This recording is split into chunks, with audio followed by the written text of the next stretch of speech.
सोचिए, अगर राजस्थान की राजनीति में अचानक 70 नई सीटें जुड़ जाए और 150 से ज्यादा सीटों का पूरा नक्शा बदल जाए, तो क्या आपके इलाके का एमएलए ही बदल जाएगा या फिर पूरा सियासी खेल ही नया हो जाएगा? दोस्तों, 2028 का चुनाव सिर्फ चुनाव नहीं होगा, बल्कि राजस्थान की राजनीति का सबसे बड़ा गेम चेंजर होने वाला है और इसकी वजह है परिसीमन। नमस्कार दोस्तों, आप देख रहे हैं फैक्ट इंडिया न्यूज और आज हम आपको आसान भाषा में समझाने वाले हैं परिसीमन क्या होता है। राजस्थान में 200 से 270 सीटें कैसे हो सकती है और सबसे बड़ा सवाल, इससे फायदा किसको होगा? वीडियो को आखिर तक जरूर देखना, क्योंकि आखिरी में जो सवाल उठेगा वो आपकी सोच बदल देगा। सबसे पहले समझते हैं परिसीमन होता क्या है।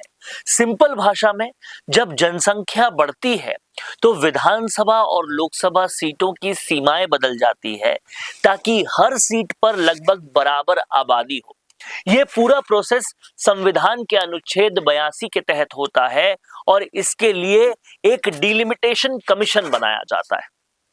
यही आयोग तय करता है कि कौन सी सीट बढ़ेगी और कौन सी खत्म होगी, किन सीटों की सीमाएं बदलेगी और कौन सी सीट एससी एसटी के लिए रिजर्व होगी। मतलब साफ है, पूरे चुनावी खेल का नक्शा ही बदल जाता है। अब बात करते हैं राजस्थान की। अभी यहाँ 200 विधानसभा सीटें हैं, लेकिन चर्चा है कि परिसीमन के बाद ये बढ़कर 270 तक की जा सकती है, यानी करीब 70 नई सीटें आएंगी।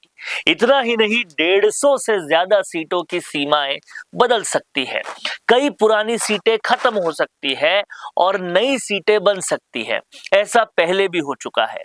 2008 में 36 सीटें खत्म हुई थी और 36 नई बनी थी, तो इस बार बदलाव और भी बड़ा हो सकता है। अब असली सवाल ये है, इसका असर किस पर पड़ेगा?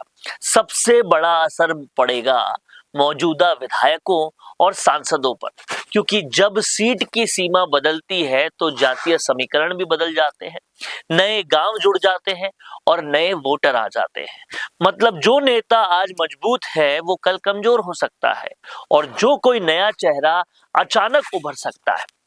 इसी वजह से अभी से कई नेता सीट तलाशने में लग गए हैं और यहीं से शुरू होती है असली सियासत। अब एक और बड़ा फैक्टर है आरक्षण। परिसीमन के बाद एससी एसटी सीटों की संख्या बदल सकती है। कुछ जनरल सीटें रिजर्व हो सकती है और कुछ रिजर्व सीटें जनरल बन सकती है। उदाहरण के तौर पर जयपुर की सांगानेर सीट पहले एससी थी, बाद में जनरल हो गई। अब सबसे बड़ा गेम चेंजर महिला आरक्षण होगा। अगर 33% महिला आरक्षण लागू होता है तो बड़ी संख्या में महिलाएं चुनाव लड़ेगी, यानी 2028 में आपको नए महिला चेहरे देखने को मिल सकते हैं।